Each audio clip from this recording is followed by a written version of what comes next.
I'm out in the woods here.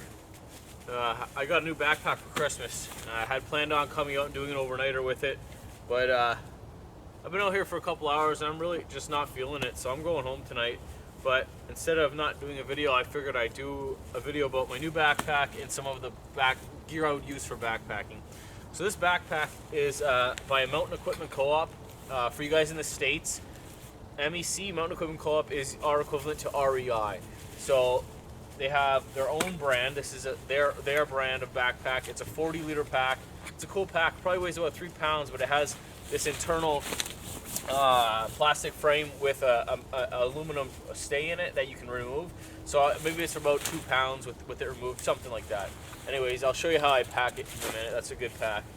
So as far as gear goes, I tried to simulate, because obviously I'm not going to have food for a week tonight. I tried to simulate what I would have and make up for the weight and the volume with other things that I wouldn't have today. So clothing wise, I'll bring this. This is a down jacket, also by MEC. It weighs nothing, it packs down to nothing, and it's real warm. I like it a lot. I wouldn't go without it. Big thick wool socks to sleep in. I would wear the same pair of socks every day hiking and changing to those to sleep in every night. I have long john shirt, long john pants, and this was the wool blanket. The wool blanket I brought obviously is not going to be something I'll bring backpacking at all.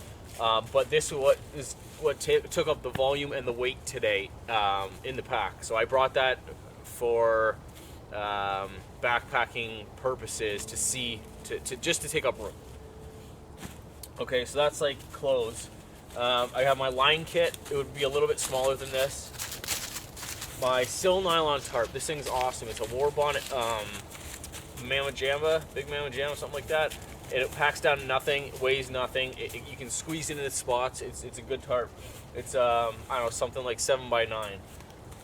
This is a Thermarest Neo Air. I use this all the time. Also lightweight, pretty small.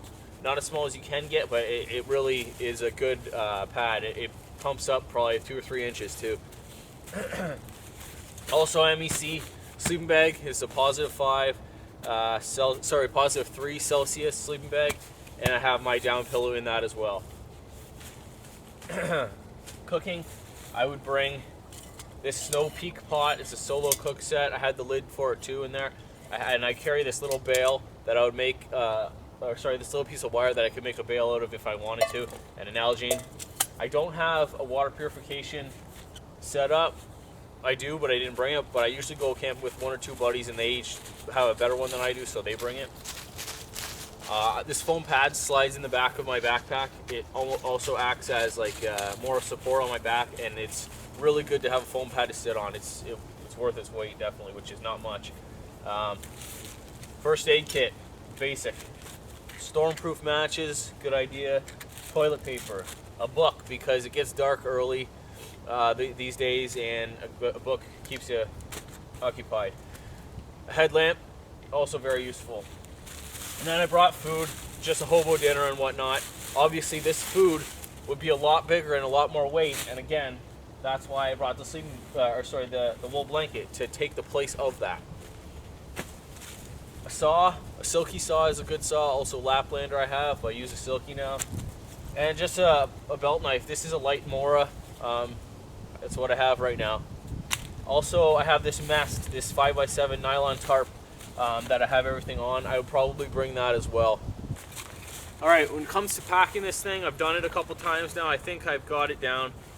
This pad, there's a slot in the back. Right here, it goes in there first before anything, because you can't get it in very easily once it's crammed full of stuff. But that's in there real nice and in a sleeve.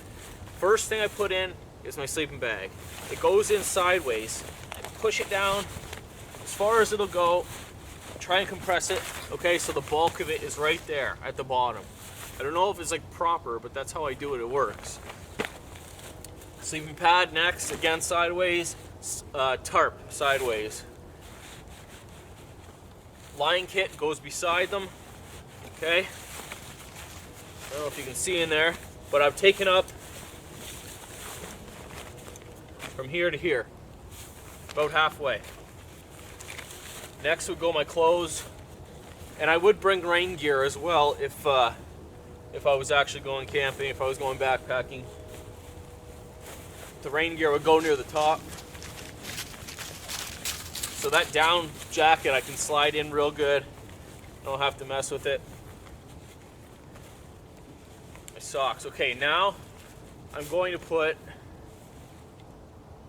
let's go see something over there. I'm going to put that blanket in, because it would be like where my food would go with the top.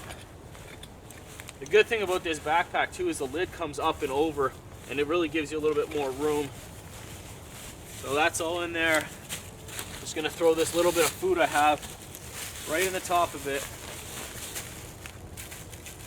And you can see I'm using a lot of the space up in here, but that's what I wanted to do to test it. Okay, and I could still get like a jacket in there if I needed to. Some other things I could squeeze in for sure. Okay, so I've still got a few things left, but those things are gonna go in the top, because the things that I don't want to just leave in the bag itself. So the top compartment is pretty cool. It's got a couple different zippered compartments in it. I would keep my batteries for my camera and whatnot in there. I put my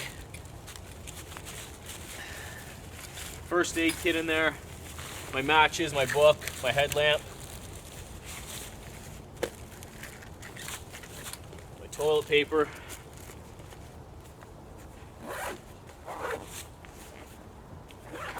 Okay, and then in the side pocket, and I'll do it in this one, is where I put my cup and my Nalgene. Now, it takes a little bit of squishing to get it in, because the sleeping bag really pops it out at the end, but we'll get it in there.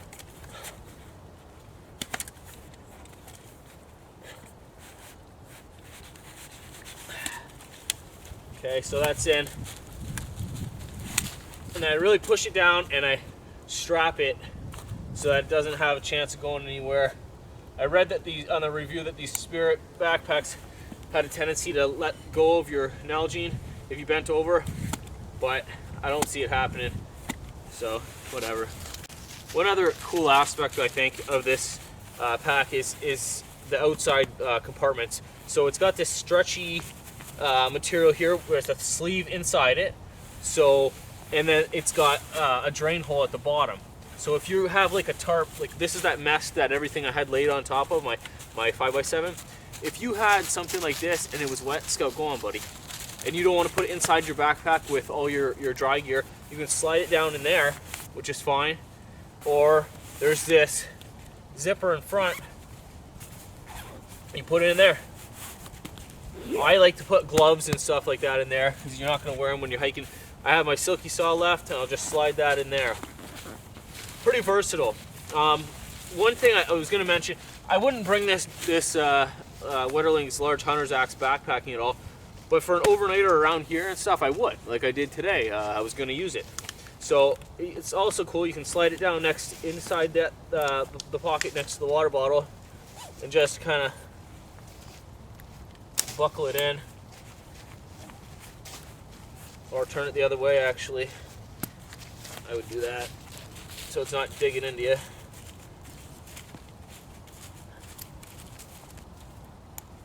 These compression straps cinch it all down, and then I've got this pocket and these straps to hold my tripod.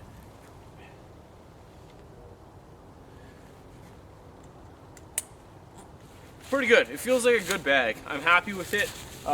As far as I've used it for the 2.5 hours I've used it, I think it's good. I was using an Everly stock Little Brother before, and it was a 30-liter bag, and I did a week out of that thing, but I had to strap my sleeping bag to the back of it, or sorry, to the bottom of it, and I really didn't like that. I went from that to a Go Light Jam 70-liter. It was just too big, and it wasn't my style. It didn't have enough. It was very, very ultralight, and I don't think I need the ultralight thing. But this thing seems to be a happy medium. So hopefully it'll all work out. Hopefully I get to go on some backpacking trips soon enough, and we'll see. Thanks for watching, guys. I really hope that this kind of helps someone. I know I'm just blathering on, but it is what it is.